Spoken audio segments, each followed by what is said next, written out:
Dalton Knecht from Tennessee. 6'6", 213, 23.17 years old on draft night. Playing 29.6 minutes per game, averaging 20.6 points per game, 4.9 rebounds per game, 1.9 assists to 1.5 turnovers, 0.7 steals, 0.7 blocks, shooting 47.8% from the floor, 40.2% from three on 5.7 attempts per game, 75.9% from the line on nearly 6 attempts per game, 59% true shooting, 55.6 effective field goal percentage, PER of 25.2, BPM of 11.2. Preseason, Dalton Knecht's stock price, not what it is now. ESPN had him at 88 in their top 100. No ceilings. He came in at 48. Bleacher Report at 39. Yahoo didn't have him ranked. The Athletic had him at 26. Tankathon didn't have him ranked. He was the 46th ranked prospect on the DraftDAC IPO with an average stock of 50.8. Currently, ESPN has put him at 13. No ceilings has him at 11. Bleacher Report has him at 17. Yahoo has him at 12. The Ringer has him at 15. Tankathon has him at 17. Average stock price of 11.7. 14th on the February draft rankings. So at 11.7, Albert, is Dalton Knecht's stock price too high, too low, or is it just right? I think, Corey, I'm going to say it's just right. And I feel like I've been doing that a lot recently. I don't know, but it's just, I think it's the nature of this class too. I've had so many conversations with people about this class, Corey, with you as well. Just it's getting really hard. Just because there's so much, like, we're looking at so much variance and literally a lower level of talent, just to be totally honest, and it becomes really hard to kind of split those ends and figure out, where you want to end up with these guys. But I have Knecht at 7, and that's where I landed. I feel great about it, but also I feel I don't know, like I think 11.7 is just fine because I could see that too. I could see someone having him at 18, and I wouldn't be like, you're an idiot either. Not to say that I think there's a huge variance in his game, but this is just one of those classes. And for our purposes, Corey, I know you have him even higher than I do, from what I understand. Or I might be wrong, but I have him at 7, so I feel like it's okay. No, I think I got him at 8. I think right now. Oh, but to be completely fair, I definitely have had a little bit of like, should I just put him in the top 5? Like, I've had that thought in my mind, and I get that he's gonna be 23 on draft night, and I understand all of the things, but like, this kid is good at basketball. He's really good at basketball. So like, to me, in this particular class, like, I think if you are going to have him in like the 18 to 25 range or whatever, I think it's probably just overthinking it, to be completely honest. I think that's what it is. I think that, he offers like NBA skills. He's got a real NBA frame. I mean, he's doing this on a Tennessee team that people were skeptical, because this is not the kind of offensive player that usually thrives in Tennessee's system. And he's been dominant. I mean, he's averaging over 20 points a game. I think he's at like 25 points per game in conference play, something crazy like that. I mean, he's legitimately athletic, not like sneaky athletic or anything like that. Like, he will straight up punch it on you. He's a 3-level scorer. He's good, man. He's good. So I think personally, even at an average price of 11.7, I think that's too low. Yeah, I think it's too low in this class. Maybe if it was a different class, I get it, and I understand, how age plays a factor in his upside. Maybe isn't as high as somebody who's 18. I get that. This is not lost on me, right? Like, but he's like, this dude's had like multiple 39-point games this year. Like, he's averaging over 20 points per game in the SEC. Like, he's the kid can hoop. So I'm all in. I will buy the stock. No, I mean, really quickly, Corey, he had 39 against Auburn. Great game. An absolute killer of a scorer, as you mentioned, Corey. And yeah, I mean, fifth year senior, I get it. Came from junior college in Northern Colorado, whatever. But you turn the tape on, you're like, okay, he can just score from everywhere. And guess what? That's valuable in the NBA. And he's not 6'3" or 6'2" doing it. He's legitimate, what, 6'7", 6'8"? How tall? Oh, 6'6", right? But look at the He's frame. long. Exactly. Athletic. We'll get into the office before I get into the nitty gritty, but I just wanted to piggyback everything that you're saying, Corey. I think in this class with that type of offensive talent, it's hard to keep him out of the top 10, in my opinion.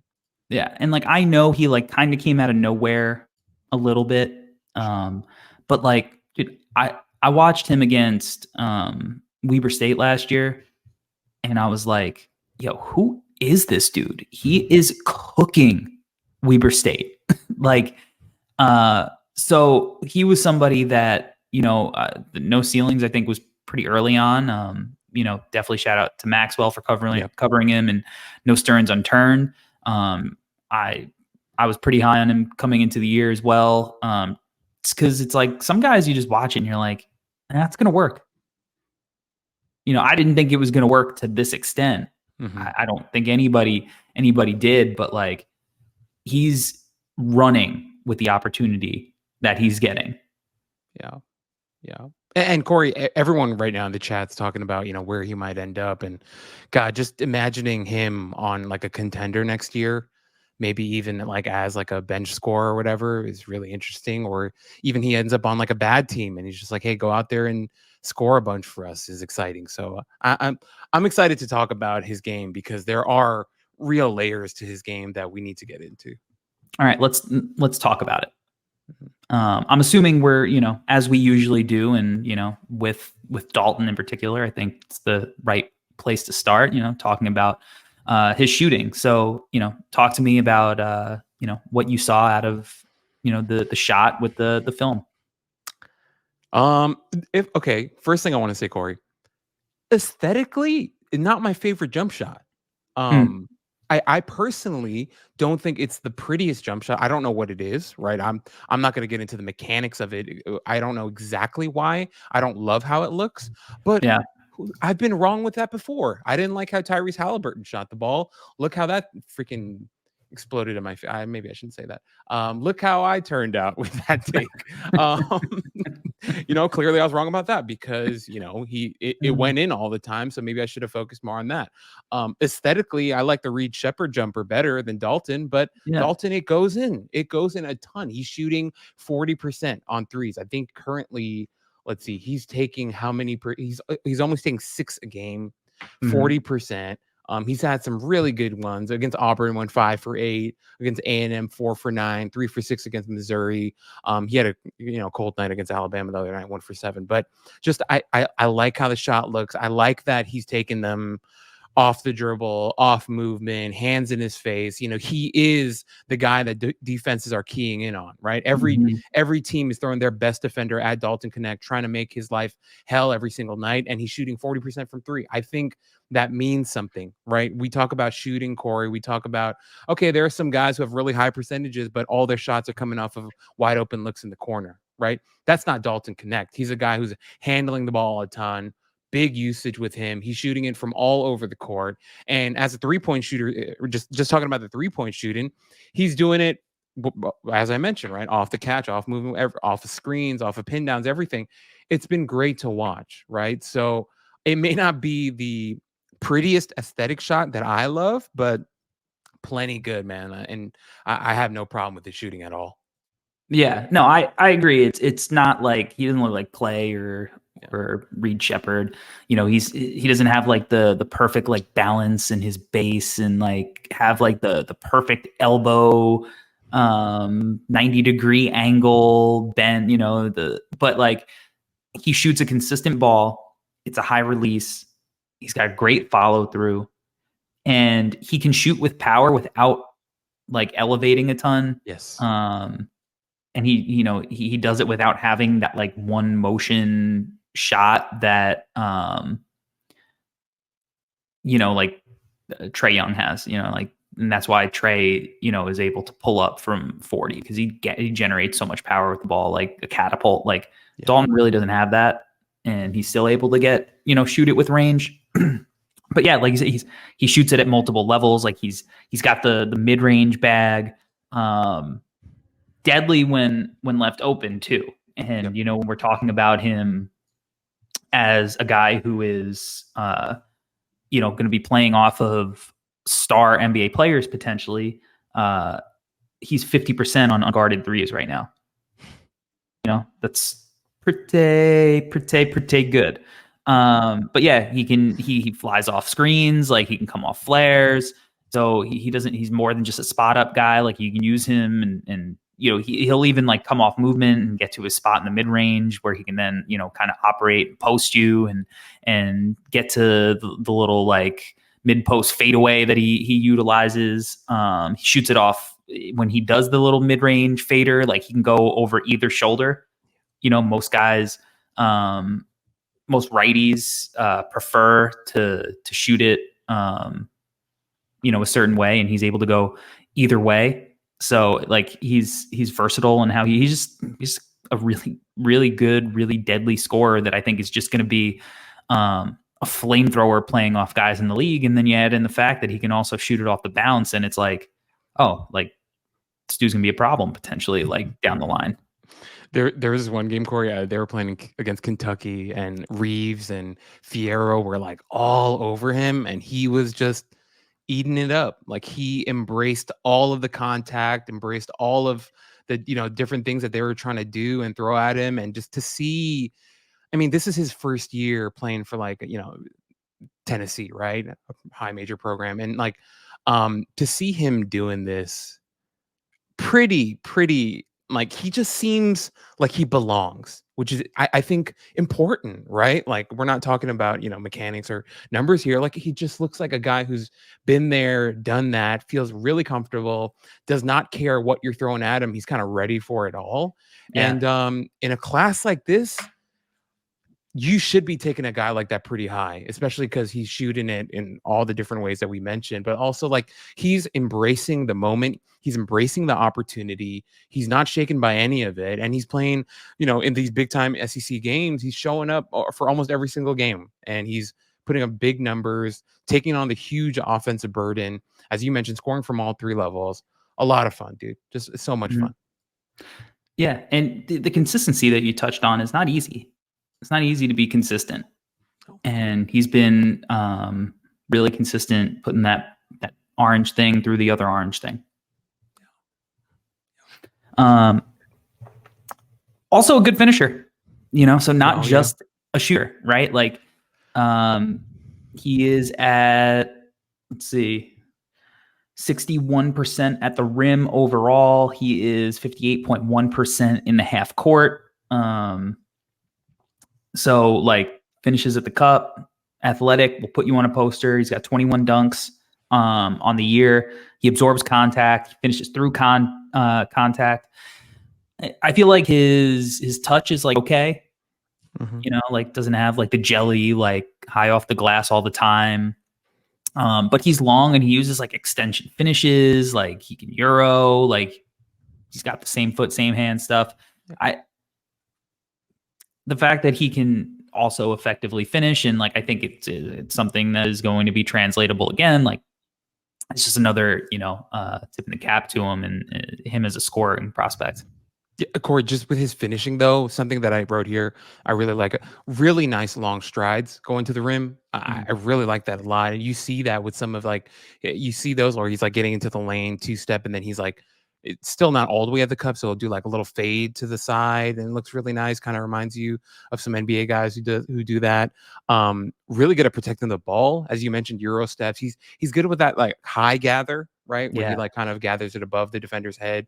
Does a good job with that. As you've already mentioned, the combo of athleticism plus embracing and finishing through the contact is really good. I think he takes some really savvy angles to the basket as well. But just a guy who is he's it's this thing, right, Corey, where he's thinking through the defense, but not in like a mechanical, robotic way.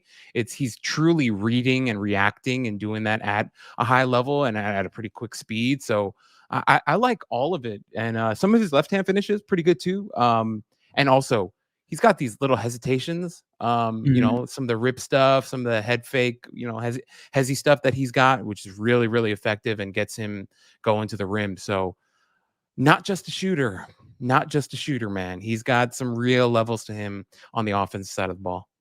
He does. And I think that, if we talk about how he utilizes and leverages the threat of his shot to, make plays for his teammates. Like, he is not going to be, he's not like a super high level creator, but he's pretty good. And I feel like he's consistently getting better and making better reads out of the pick and roll. And then he's a threat to score in the post. So then he can make plays out of the post as well. I think he's shown some high level playmaking, especially in the pick and roll. And he's big and strong and long, and he can see over the top. He's not going to be Luka, he's not even, Sam Merrill, in college on the court as a passer, but he is adequate enough that you don't have to worry about him being a total non-threat and missing guys that are open and I think forcing the issue. And I think at the next level where he is, maybe doesn't have as high a usage and he's playing more of that ancillary role, where he's attacking off the second side or off a closeout, and there's more space and guys are ready to shoot, and there's athletic bigs near the rim that he can kind of just throw it up to. I think that he is going to be more than fine as a playmaker. And I mean, shoot, if Zach LaVine can learn how to average, 4.5, 5 assists a game, then I think Dalton's going to be just fine based off what he's already shown.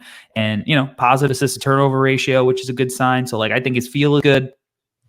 I think as an offensive player, he has had as good a season as anybody could have possibly projected on him. Yeah. No, Corey, just really quickly, just the last thing I'll say with his passing, just to piggyback off of what you said, it was against Arkansas. Second side pick and roll, right? They're playing aggressive in the drop, and he just threw this really nice pass over the top to the big man who slipped the screen. It was really pretty, really nice stuff, right? Something like that isn't maybe the most advanced, craziest pass we'll ever see, but the fact that he has that in his bag at all, I think speaks to the type of offensive influence that he's had for this Tennessee team, right? If he was a black hole that couldn't pass at all, I think things would look really different this year. But he has been able to make good reads. He has been able to make the right plays when it's needed. He's not always going to make the craziest pass, right? But he can make good passes. He can, make the right basketball play in the right moments. And I think that's the type of stuff you're looking for where, with NBA front office execs, you're looking for winning players, right? And so for Dalton in the role that he's in, if he's making winning plays, then that's interesting. Yeah, 100%. Shout out to Mr. Ray. His form reminds me a bit of Karl Anthony Towns. Limited lift, mechanics look the exact same every time. I think it's an interesting, comp for his form for sure. All right, now let's move over to the other side of the ball. I mean, we can sit and compliment Dalton all day as a tough shot maker who's, been just giving people buckets all season long. Yeah. But it's a two-way game, and I think this is the side of the ball where people have questions. Is what I would say.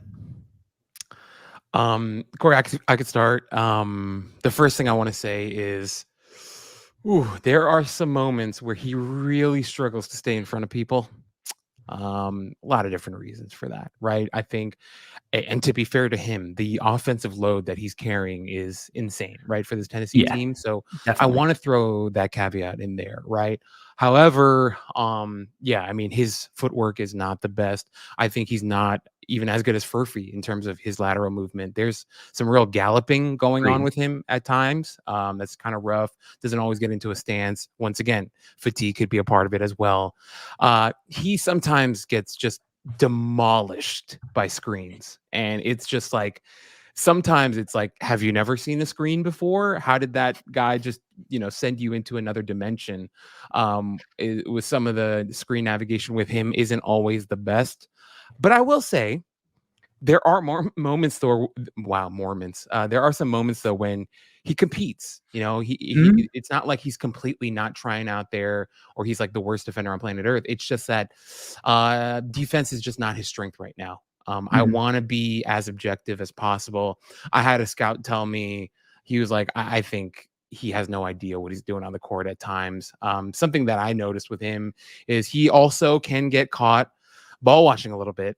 And it's like, hey, wouldn't love that as much, considering how smart and savvy you can be on the offensive side of the ball without the ball. So, yeah, defense is not his strength. No. But I don't want to say he's the worst defender I've seen either. He's not. God, who was the prospect that you hated when we did his breakdown? I'm trying to remember. There's only one. Was it the Ohio State kid? Was it? I don't remember. Anyway, it was Malachi Branham. That's right. I think I classified him as the worst defender in the draft.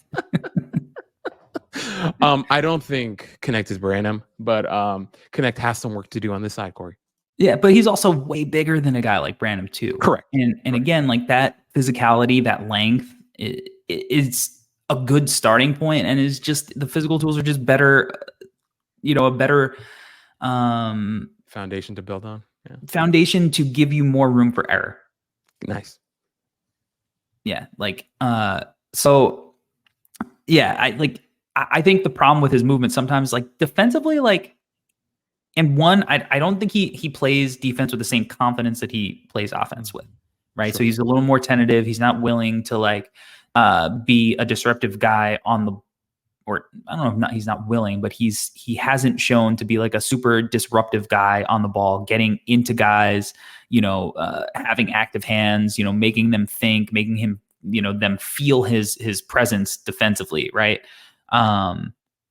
He gives guys space, and I think he's got tight hips. Yeah.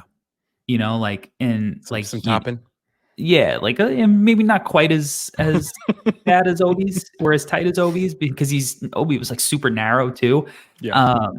But I think it affects his ability to just get loose a little bit, almost like Filipowski, where he can, Flip can move a little bit, but his physical capabilities just are what they are. But I think he's going to be fine on wings. Mm-hmm. Like guys that are around his size, just because I think he's strong. I think he's long, and I think he'll do an adequate enough job. I'm worried about him against quicker guards on switches. And, I think those kind of players are going to give him some issues for sure. You talked about his screening. I think he struggles to get skinny. I think he kind of struggles to defend movement guys when he has to chase them around, and he's got obstacles in his way. But there are some positives too. He's got good length, so even when he does get beat, sometimes he's able to recover. Get his hands on some balls. He's not a disruptor. It's not going to be the best aspect of his game, but if you can insulate him in a system, with other good defenders, I don't think he is going to break down your entire defense eventually. As a rookie, maybe. I think he'll struggle like most rookies do, but eventually when it's time, when he's 26, I think he'll find a way to survive. Yeah, as Dirty Dancer says, I was literally going to say the same thing. If Duncan Robinson can learn to defend, Knecht can too. Duncan Robinson's learned a lot of things in the NBA. So yeah, did you see that? I know. With Sar. It was sick. Everyone on social media was like, "What the hell happened?" I know, he looked like the Nasus on that play. What a comp! Everybody's doing that now. I know. Little baseline behind the back. It works though. Pretty sick. It works. Duncan Robinson's cooking. He's figured some stuff out. But you put Dalton in Orlando, Yeah. Not only would he be sick like as a floor spacer, and he fits like their big lineup, but like I think they have defenders there that can kind of protect him a little bit, right? Like OKC, they've got guys who can kind of help him a little bit. So he is not such a lost cause that there are not going to be good situations for him where he is going to be a travesty on that end. He'll be fine. Yeah. It's the simple answer is he'll be fine. Corey, I agree with you. I like what Mr. Ray said in the comments. He's like, he's 6'7" plus wingspan, good size frame, legitimately good athlete. He has a chance to at least be a passable defender. I think we're saying the same thing. Good job, dude. I think that's exactly what we're saying. I think he's going to be passable because, as you mentioned, Corey, his physical attributes kind of give him some leeway, give him a little bit of cushion to a little margin for error. So I'm right there with you, man. I think with him, it won't be his marquee skill, won't be maybe even like his first 3 best skills, but you can figure it out. I'm still like mind blown thinking about him on the Thunder and what he can offer that team. Not that the Thunder are like struggling offensively by any means, but you can add another shooter on that team. That wouldn't hurt. And at his size, you just continue to add more guys, and he could handle the ball. We know the Thunder like big guys who can handle the ball and shoot a little bit. So that's a really interesting fit. And then with Orlando, I mean, all the defensive cover that team offers. I'm a little heartbroken that you brought up Orlando because I'm still holding on to my Jet Howard stock. But hey, they could play together. As you should. Figure it out. Of course. Yeah. But yeah, I mean, look, even I think some people might say it's early. You put him in Memphis. That'd be a great situation for him. He can, do a lot for that offense. And then you have Triple J backing him up there.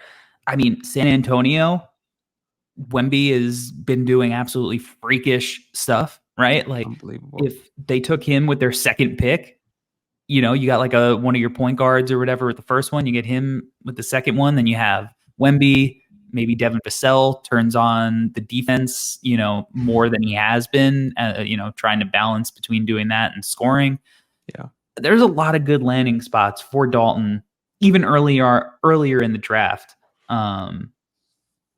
But look, put him, I think in a lot of different spots, and he'd thrive. If you think he's going to be a guy who isn't taken in the lottery, I mean, that Knicks pick, that'd be pretty nice, right?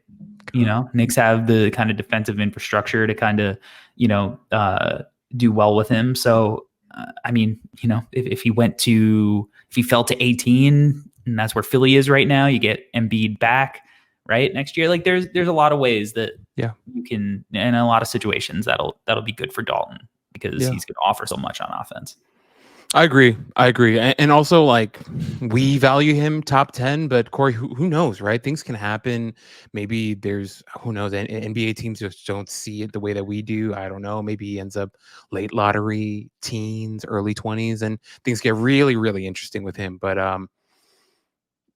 he's a lot of fun to watch, man. This has been a lot of fun talking about Dalton Knecht. Absolutely. So if you're buying stock in Dalton Knecht, who may you have bought stock in previously? Okay, I've got 2 guys on my list. I actually didn't go 90s with this one. The first guy is, some of you might be like, oh, yeah, they both went to Tennessee, whatever. Some of you guys are going to hate him because of, maybe his career didn't turn out. Well, so the guy I'm talking about is Tobias Harris. He's had a good career. Tobias Harris signed a max contract. Ryan Russillo had that running joke for a long time where he's like, oh, Philly has Tobias Harris, like as a joke, right? But with Knecht, it's like Tobias Harris played 1 year at Tennessee, right? And he's had a really successful NBA career. He's been on, really good playoff contending teams. As I mentioned, signed a max contract, a guy who's made a ton of money, put up good numbers, has been looked upon as like a number 2, number 3 option. I can see Dalton being that type of guy. I'm not saying their games are like a 1-for-1. Obviously, I think, Tobias has really made himself into a strong outside shooter. That's a lot of his value now. Obviously, there are parts of his game where, he can disappear a little bit, isn't super aggressive, but Dalton will probably fill that gap. And if he can have that type of career where he plays a long time, plays on a lot of contending teams, and makes a ton of money, that's a pretty great career. The other guy that I had in mind was actually Bojan Bogdanovic. Mm. I'm just thinking, bigger dudes can shoot it, can handle the rock a little bit, can, make some plays for you. Obviously, you're not going to give Bojan a ton of possessions creating for you, but in a pinch, he is a guy who can take a guy into the mid post, back him down, hit a little fade away, can pass a little bit. So I thought of those two guys in terms of his outlook. And if you were to say, hey, you can get Tobias Harris or Bojan Bogdanovic in this draft, in this class, that's a top 10 pick, in my opinion. Certainly. I like both of those names a lot. Bogdanovic is a good one. I think, stylistically, they share, a ton of similar. He's putting up 20 a game. He's a 20-point per game scorer in the NBA. Like, it's nothing to sneeze at, right? I think if you were looking for like a low end outcome for what he is, like, I don't see how he doesn't at least figure out a way to be as productive as Max Strus. And like, I don't know, what did he sign for this year? Like 60 million? Yeah. Like 64 million, something like that. Yeah. Again, it sounds like blasphemy, not a 1-for-1 comp. Let's be clear about that. I think he's got a little bit of Booker in his game. I've been waiting for this. I love it, dude. Go off, man. Yeah, I think he's got a little bit of D-Book in his game, especially when he gets in the mid-range, man. Like when he gets in that little mid-post area and he turns over his shoulder and shoots over a defender. I even think sometimes the way he runs a pick and roll, he snakes it a little bit. He'll get a guy on his hip like he does. It's not 1-for-1, but like Booker is a guy who can come off movement and shoot it. He's a guy who can create his own shot a little bit. And I think that aspect of his game, well, Booker can really do it. And but with Knecht, I think, he doesn't have quite the creative handle that right. Booker has kind of worked at for himself. But I mean, who's to say that Dalton doesn't keep getting better and like, get a handle where he can create for himself at a really high clip. And then there's also like a Gordon Hayward path. I don't think Gordon Hayward in Utah necessarily, because I think way better playmaker. So is Devin Booker. Devin Booker's for himself a really good playmaker too. But yeah, some Gordon Hayward, some Gordon Hayward maybe do his game too. But just guys that are good at basketball. And I don't know how he doesn't become at least as productive as Max Strus. So if that's, to me, is what I think, his downside probably is, it's a guy who you should probably take pretty high in the draft. Yeah, Corey. I mean, you told me the Booker thing a couple of days ago. I was really confused. I didn't know if we were talking about the same player or whatever. But then I thought about it because it was in my realm of possibilities. And then I was watching the tape again. I was like, no, I kind of get it. I kind of get what you're saying, because obviously we're never saying 1-for-1. And you're saying there are elements of Devin Booker. I'm like, yeah, no, I get it. Like, dude, especially in the mid range, you mentioned it, some of the snake and stuff, but also like when he's taking these shots, some of the body control stuff with him reminds you of Booker.